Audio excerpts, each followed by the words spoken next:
Ma femme a engagé un coach pour perdre du poids. Maintenant, elle a demandé le divorce et commence à exhiber sa nouvelle vie en ligne, allant même jusqu'à créer un compte sur une plateforme pour adultes. Bonjour à tous. Avant de commencer la vidéo d'aujourd'hui, j'ai besoin de votre aide.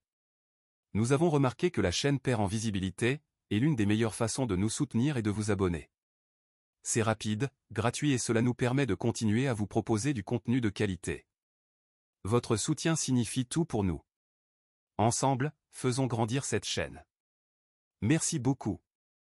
Maintenant, commençons la vidéo. Salut tout le monde. C'est Dave. Accrochez-vous, car ma vie est récemment devenue un véritable tourbillon. J'ai 34 ans et je suis un responsable d'entrepôt ordinaire vivant à Columbus. Ma vie n'avait rien de glamour, mais elle était stable. J'avais une excellente carrière, une belle maison et j'étais marié à Carla. Nous étions ensemble depuis 5 ans, mariés depuis 3, et je pensais que notre couple fonctionnait bien. Certes, nous n'étions pas le couple romantique des séries télévisées, mais nous faisions en sorte que ça marche.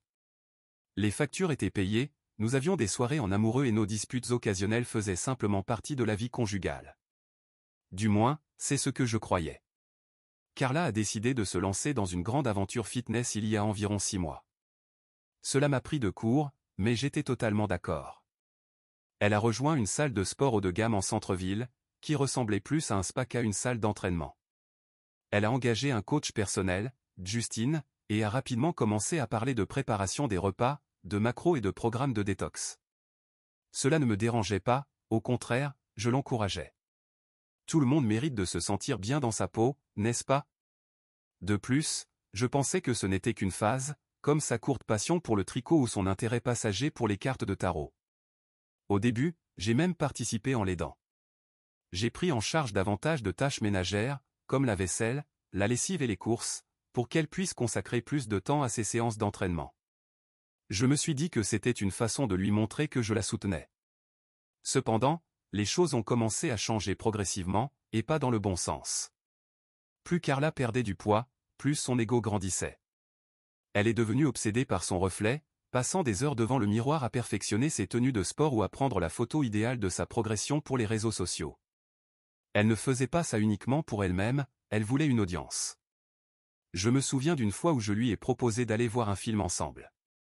C'était un vendredi soir, et je pensais que nous pourrions nous détendre comme avant. Elle a ricané. Dave, je n'ai pas le temps de rester assise, j'ai des objectifs à atteindre. Quels objectifs? Ai-je demandé. Nous ne parlions ni de courir un marathon ni de gravir l'Everest. Elle se contentait de soulever des poids et de boire des mixtures vertes mais j'ai simplement haussé les épaules. Peut-être que j'exagérais. Puis vint ce matin-là, qui avait commencé comme n'importe quel autre. J'étais à moitié endormi, buvant mon café avant d'aller au travail, tandis que Carla buvait son habituel smoothie catastrophique au choucal et aux épinards. Elle était habillée en tenue de sport et faisait défiler son téléphone avec une concentration presque vitale. Soudainement, elle déclara qu'elle méritait mieux dans la vie. Je levai les yeux, encore engourdi par le sommeil. Mieux comment? Elle posa son smoothie et me regarda, très sérieuse. Mon mariage me retient, Dave. Je vais demander le divorce. J'ai cru à une blague. J'ai même ri, pensant qu'elle plaisantait avec moi. Mais ce n'était pas le cas. Son expression était figée, froide comme la pierre. J'ai dépassé tout ça, répondit-elle, comme si j'étais un vieux meuble dont elle allait se débarrasser. Tu ne comprendrais pas, ajouta-t-elle. Je restai là, complètement pris au dépourvu. Ma femme, celle avec qui j'avais passé des années, venait de lâcher cette bombe comme si ce n'était rien du tout.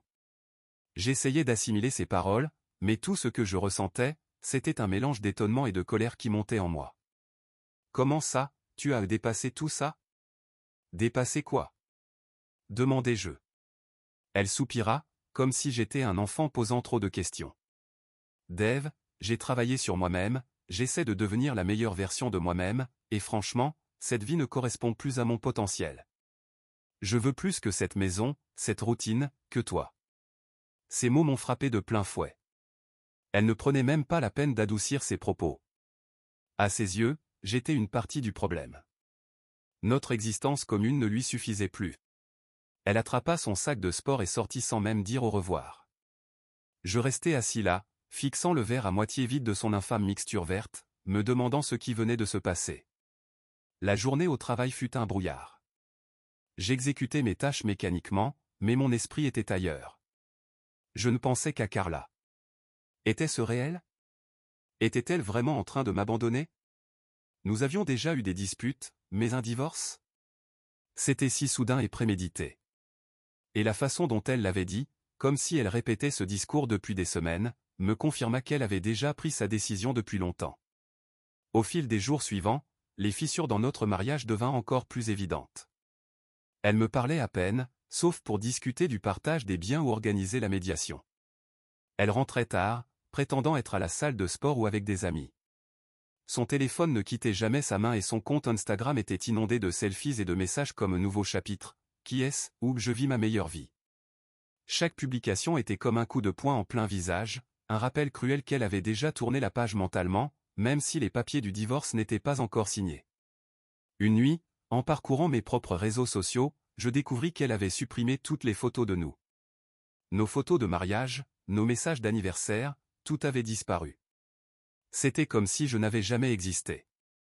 Pendant ce temps, ces nouvelles photos recevaient des centaines de mentions j'aime et de commentaires élogieux, tu rayonnes. Une véritable inspiration. Cela me rendait malade. Aucun de ces gens ne savait qui était réellement Carla ni ce qu'elle me faisait subir. Une autre nuit, alors que je me préparais pour le travail, je l'entendis parler au téléphone dans la cuisine. Elle utilisait cette voix douce et mielleuse qu'elle prenait toujours quand elle voulait quelque chose. Oui, je me sens tellement libre maintenant, dit-elle. Je fais enfin ce qui me rend heureuse. Elle s'arrêta, puis rit doucement. Il ne comprend même pas. Il est coincé dans le passé. C'est à ce moment-là que tout me frappa. Carla ne se contentait pas de me quitter. Elle se réinventait complètement, et j'étais l'encre qu'elle était en train de lâcher. Mais voici la vérité, je ne suis pas le genre d'homme à me laisser faire sans réagir. Elle pensait pouvoir me piétiner et partir avec tout, mais elle allait avoir une désagréable surprise. Ce n'était que le début. Et Carla devait s'attendre à un combat mais attendez, les choses empirent. Un après-midi, je déjeunais dans un bistrot près de mon travail. J'étais tranquille, regardant mon téléphone, quand j'ai surpris une conversation entre deux types à la table voisine. Ils parlaient d'un mannequin fitness qu'ils avaient découvert en ligne. Je n'y ai pas prêté attention jusqu'à ce que l'un d'eux mentionne son nom, Carla. Mon estomac s'est noué. Ils ricanaient en discutant de la manière dont elle avait du contenu exclusif à promouvoir. Au début, j'ai pensé, impossible, pas Carla. Mais ensuite, l'un d'eux a sorti son téléphone et a affiché son compte Instagram. C'était bien ma Carla. Il parlait de la façon dont elle avait commencé à teaser un compte sur une plateforme pour adultes en mettant des liens dans sa biographie, comme pour les vrais entraînements. Mon sang n'a fait qu'un tour. Ce n'était plus simplement une phase fitness. Elle transformait sa liberté retrouvée en une vitrine aguicheuse pour de l'argent. En rentrant à la maison, je l'ai confrontée. Elle était assise sur le canapé, défilant sur son téléphone comme si de rien n'était. « Carla » ai-je dit en essayant de rester calme, « c'est quoi cette histoire d'OnlyFans que j'entends » Elle a levé les yeux, impassible. « C'est mon corps, Dave. Mon choix. Et ça ne te regarde plus. » Je n'arrivais pas à croire son culot. « Ça ne me regarde pas ? On est encore mariés. Pendant que je me bats pour maintenir notre vie en place, toi, tu vends ton image sur Internet ?» Elle a levé les yeux au ciel, comme si j'étais une relique d'un autre temps. « Je ne me vends pas, c'est de la création de contenu. Beaucoup de gens le font. Et puis, ce n'est pas comme si tu payais encore mes factures. » C'est à ce moment-là que j'ai compris. Carla ne voulait pas seulement un divorce. Elle voulait une nouvelle vie. Une vie où elle était la star, le personnage principal, et moi, un simple figurant qu'elle avait décidé d'effacer. Elle n'éprouvait ni honte ni remords. Au contraire, elle semblait fière, comme si elle avait enfin trouvé sa véritable vocation, être un phénomène d'Internet. Ses comportements ont continué à évoluer au fil des semaines. Elle s'habillait comme si elle auditionnait pour une émission de télé-réalité, avec des vêtements moulants, des talons vertigineux et un maquillage appliqué comme un glaçage. Chaque fois qu'elle sortait, on aurait dit qu'elle se rendait à un tapis rouge plutôt qu'au supermarché. Les titres de ses publications empiraient, « Je vis ma vérité », plus de retenue, et celui qui m'a donné envie de jeter mon téléphone, ce n'est plus une épouse, c'est une force de la nature. L'arrogance. Pendant que Carla jouait la superstar, je devais gérer les conséquences, avocat, papier du divorce, et tout le reste. Mais Carla n'était pas aussi intouchable qu'elle le pensait. Mon avocat, Steve, un vrai génie, avait mené quelques recherches. Il s'avérait qu'elle voyait un chasseur d'or, mais avec un abonnement à la salle de sport. Je pense que vous devinez de qui je parle. Restez à l'écoute, les choses vont devenir salissantes. Je vous tiendrai informé dès que possible. Mise à jour 1. Salut encore, Reddit, c'est Dave, votre futur divorcé préféré, et j'ai un siège au premier rang pour le désastre de la transformation dramatique de mon ex. Si vous avez suivi, vous savez que ma femme, Carla, a décidé qu'elle était trop bien pour cette vie, m'a abandonné et parade en ville comme une célébrité du fitness. Mais d'abord, parlons de Justin, l'homme qui alimente toute cette catastrophe. Oui, son coach personnel. Vraiment original, n'est-ce pas? Dès que j'ai entendu son nom, j'ai compris que ce n'était pas simplement une relation classique entre un entraîneur et son client. Justin était exactement le type de gars que l'on s'attend à voir dans une émission de télé-réalité amoureuse, musclé à l'extrême, bronzé à la bombe et à peu près aussi profond qu'une flaque d'eau.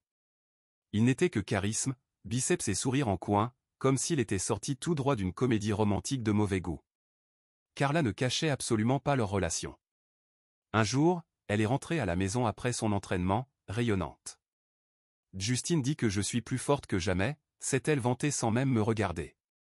Oui, Carla, et je suis sûr que Justin t'a aussi dit qu'il n'avait jamais entraîné quelqu'un comme toi auparavant. Parce que c'est son discours habituel. Quelques semaines plus tard, elle a cessé de faire semblant. Ce n'était plus seulement du sport. Elle a commencé à mentionner son nom dans toutes les conversations du quotidien. Justin m'emmène dans ce nouveau restaurant végan. Justin dit que cette poudre protéinée est révolutionnaire. Et moi, je restais là à me demander si j'avais vraiment l'air concerné. Carla ne se contentait pas de citer son nom, elle le mettait en avant comme s'il était un trophée. Rapidement, la rumeur s'est propagée. Des amis ont commencé à me contacter après les avoir aperçus ensemble en ville. Ils se tenaient par la main, riaient, se comportaient comme le couple Instagram de l'année. Carla ne cherchait même plus à cacher quoi que ce soit. Un soir, elle est rentrée à la maison, toujours aussi arrogante, et m'a annoncé. Juste pour que tu le saches, Justin et moi sommes en couple maintenant. Il est temps que tu l'acceptes. Oh, je l'ai bien accepté, ai-je répondu. J'ai accepté que ma femme était devenue une caricature ambulante d'égocentrisme. Elle m'avait déjà divorcé dans sa tête, alors en quoi un adultère public allait-il changer quoi que ce soit? Mais plus j'en apprenais sur Justin, plus mon sang bouillonnait. Il n'était pas juste un coach de salle de sport ordinaire. Cet individu avait un passé. Mon avocat, Steve, qui mérite une médaille à ce stade, a fait quelques recherches et a découvert que Justin avait déjà fait ce coup auparavant. 2 fois, en fait. Il avait une méthode bien rodée, trouver une femme mariée, la couvrir de compliments et d'attention, puis l'inciter à quitter son mari. Et une fois que la poussière retombait et que l'argent cessait de couler, il disparaissait comme Houdini. Justin était un briseur de foyer professionnel. Ce n'était pas de l'amour, c'était une arnaque. Il montait ses femmes en épingle, leur faisait croire qu'elles étaient invincibles, et surfait sur leurs vagues jusqu'à ce que cela ne soit plus avantageux pour lui. Et Carla? Elle était la cible idéale. Elle recherchait l'attention et la validation comme un poisson a besoin d'eau. Justin l'avait complètement envoûtée, et elle ne s'en rendait même pas compte, mais le pire, c'était son attitude arrogante. J'ai entendu par des connaissances communes que Justin parlait déjà de leur grand projet. Il aurait confié à quelqu'un, une fois le divorce finalisé, Carla et moi allons bâtir un empire. Un empire? Sérieusement? Mec, tu es un coach sportif, pas un magnate de la technologie. Mais bon, rêve grand si tu veux. Justin ne comptait pas seulement sur l'argent de Carla, mais aussi sur le mien. Carla exigeait la moitié de mes économies, une pension alimentaire et elle a même essayé de récupérer la maison. Elle pensait pouvoir se présenter au tribunal, jouer la victime et repartir avec un ticket en or pour sa nouvelle vie avec Justin. Ce qu'elle ignorait, c'est que mon avocat avait des preuves, et que je n'allais pas me laisser faire. Laissez-moi vous peindre un tableau de Carla et Justin en couple, imaginez un type qui ne porte que des débardeurs, debout à côté d'une femme qui croit soudainement être une Kardashian. Ils étaient omniprésents sur les réseaux sociaux, posant devant de belles voitures qui ne leur appartenaient même pas, s'affichant dans des restaurants hors de prix. Je suppose que c'était Carla qui payait l'addition. C'était comme s'il criait au monde entier, « Regardez-nous, on réussit ». Mais toute personne avec un minimum de bon sens voyait bien qu'ils surjouaient. Leur partenariat n'était cependant pas sans faille. La personnalité excessive de Justine commençait à entrer en conflit avec l'attitude de diva que développait Carla. Un soir, je l'ai entendue dans la cuisine en train de hurler au téléphone avec quelqu'un. « Je me fiche de ce que tes ex ont dit sur toi, Justine. Tu es avec moi maintenant, et je mérite mieux que ton passé. » Je n'ai pas entendu la suite, mais c'était suffisant pour me convaincre que leur petite utopie n'était pas aussi parfaite qu'ils voulaient le faire croire. Autant cela m'agaçait, autant il y avait quelque chose de profondément satisfaisant à voir Carla tout miser sur Justine. Elle avait misé toute sa vie sur ce type, croyant qu'il était la clé d'un avenir meilleur. Ce n'était qu'une question de temps avant que son château de cartes ne s'effondre. Et mon avocat et moi nous assurions que cela arrive plus vite que prévu. Carla avait perdu de sa superbe après la médiation. Elle était entrée dans la salle comme une Beyoncé et en était sortie avec l'air d'un cerf pris dans les phares d'une voiture. C'était magnifique. Justine, son fidèle soutien, ne s'était même pas donné la peine de la réconforter. Il s'était contenté de traîner derrière elle, les yeux rivés sur son téléphone. C'était le premier signe que leur petit empire n'était pas aussi solide que Carla le laissait entendre. Mais revenons un peu en arrière. La médiation n'a pas seulement été un échec pour Carla, c'était une catastrophe. Elle s'attendait à entrer, verser quelques larmes, et repartir avec la maison, la moitié de mes économies et une pension alimentaire. Son avocat l'avait présentée comme une épouse sous-estimée qui avait tout sacrifié pour mes ambitions médiocres. Médiocre, vraiment ? Je me tuais à la tâche dans cet entrepôt depuis des années. Heureusement, mon avocat, Steve, était prêt. Il avait apporté des tableaux de compte, des captures d'écran et même des relevés de cartes de crédit pour prouver mon point.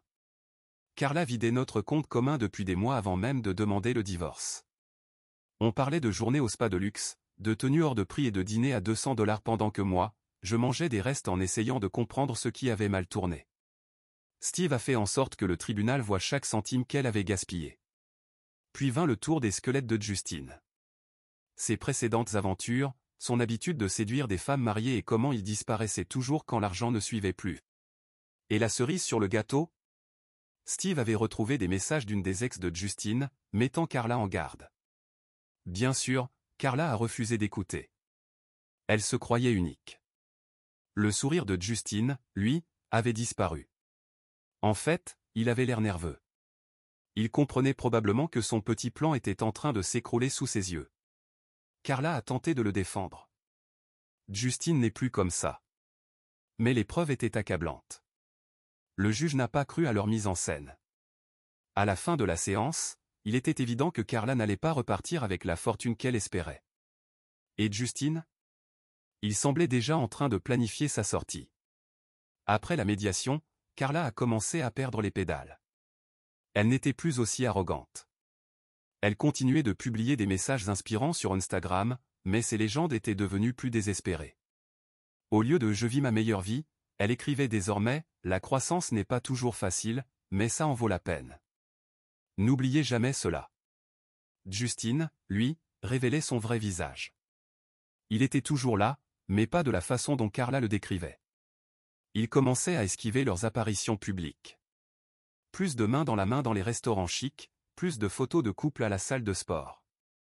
La rumeur courait déjà qu'il flirtait avec une autre cliente, une femme plus jeune, sans le bagage de Carla. Typique. Un soir, Carla est rentrée tard.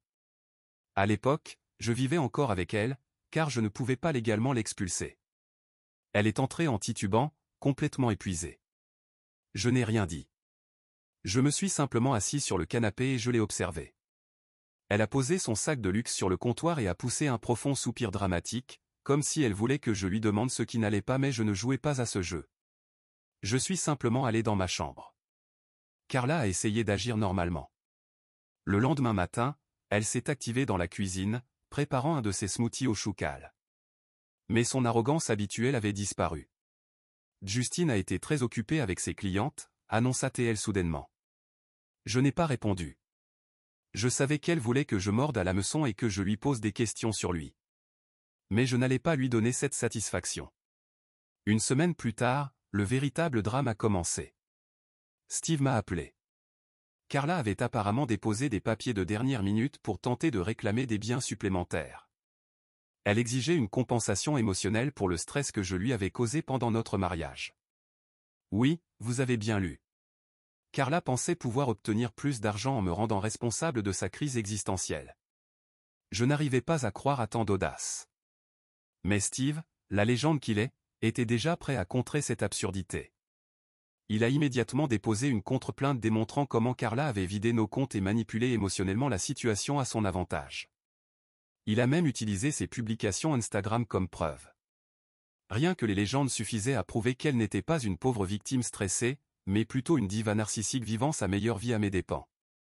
C'est à ce moment-là que Justine a officiellement abandonné. Il a cessé de se présenter à leurs séances de sport, a arrêté de répondre à ses appels et l'a même bloqué sur Instagram. Oui, bloqué. Carla était en train de perdre la tête. Je l'entendais arpenter la maison en l'appelant sans cesse. Justine, rappelle-moi, on doit parler. Elle avait l'air désespérée, et franchement, c'était plutôt satisfaisant à voir. Finalement, une de ses amies a fini par tout révéler, Justine était passée à autre chose. Il avait trouvé une autre cliente, plus jeune, plus tape à accent grave-l'œil, et surtout, qui n'était pas empêtrée dans un divorce compliqué. Carla était anéantie.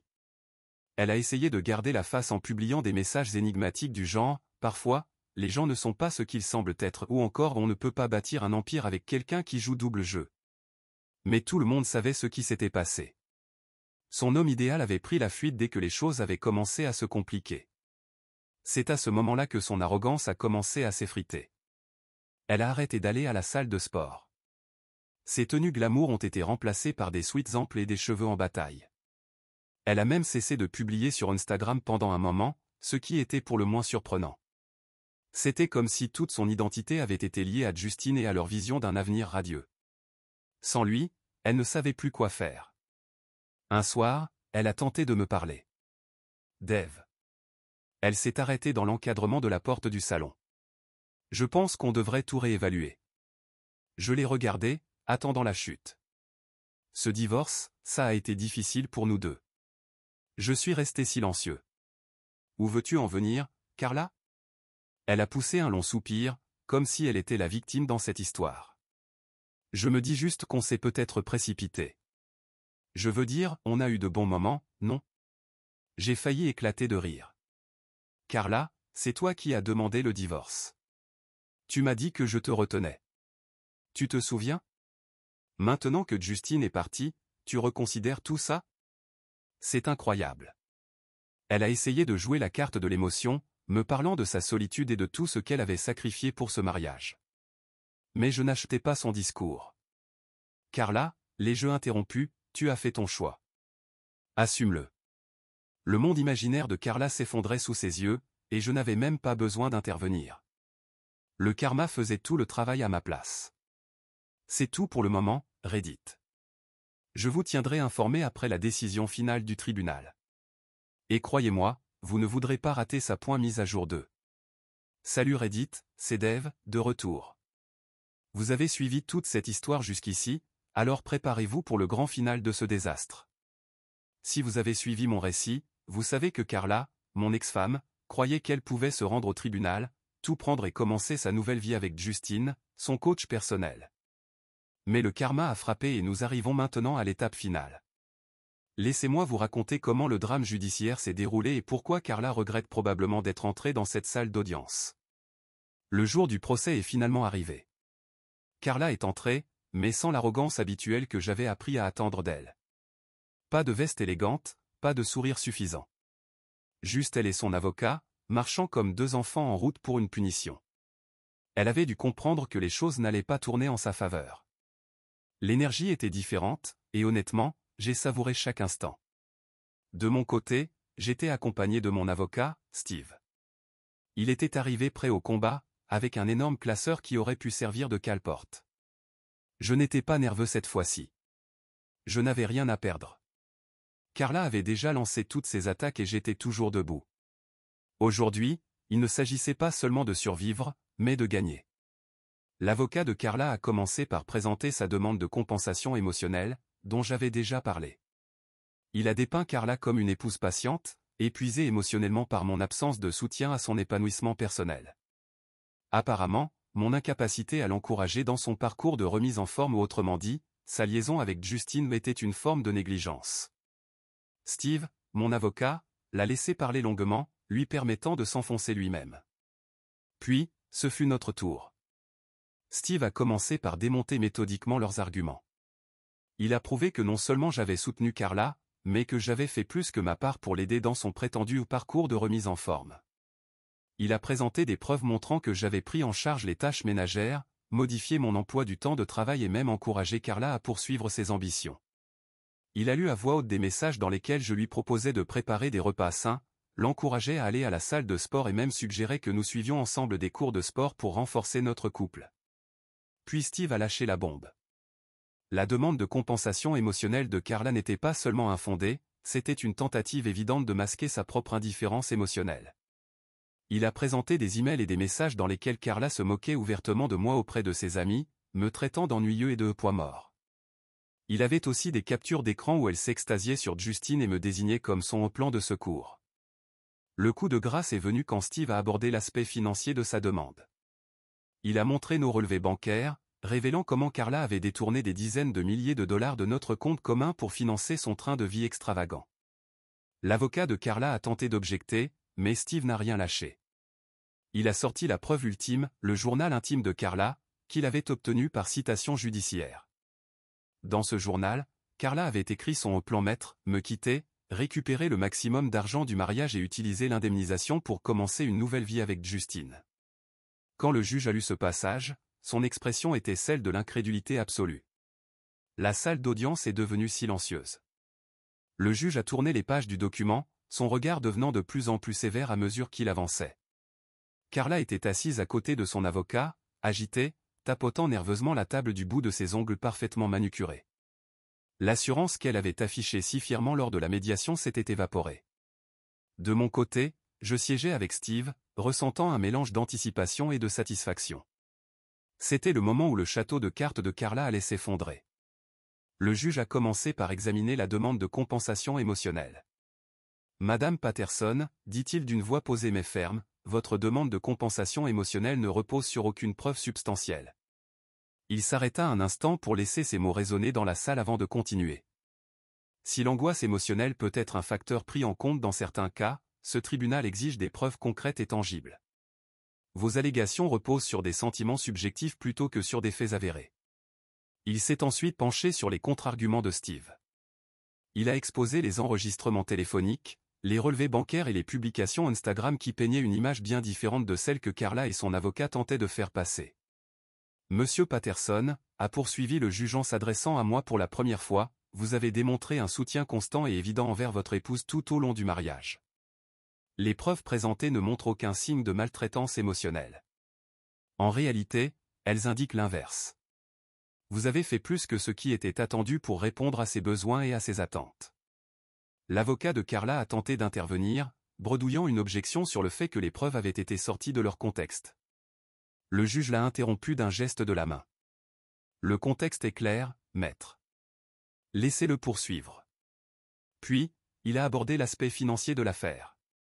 Il a méticuleusement examiné les documents fournis par Steve. Madame Patterson, a-t-il dit d'une voix sévère, vous avez retiré plus de 223 000 $ de vos comptes communs avant la demande de divorce. Ces fonds n'ont pas été utilisés pour les dépenses ménagères ou les besoins partagés.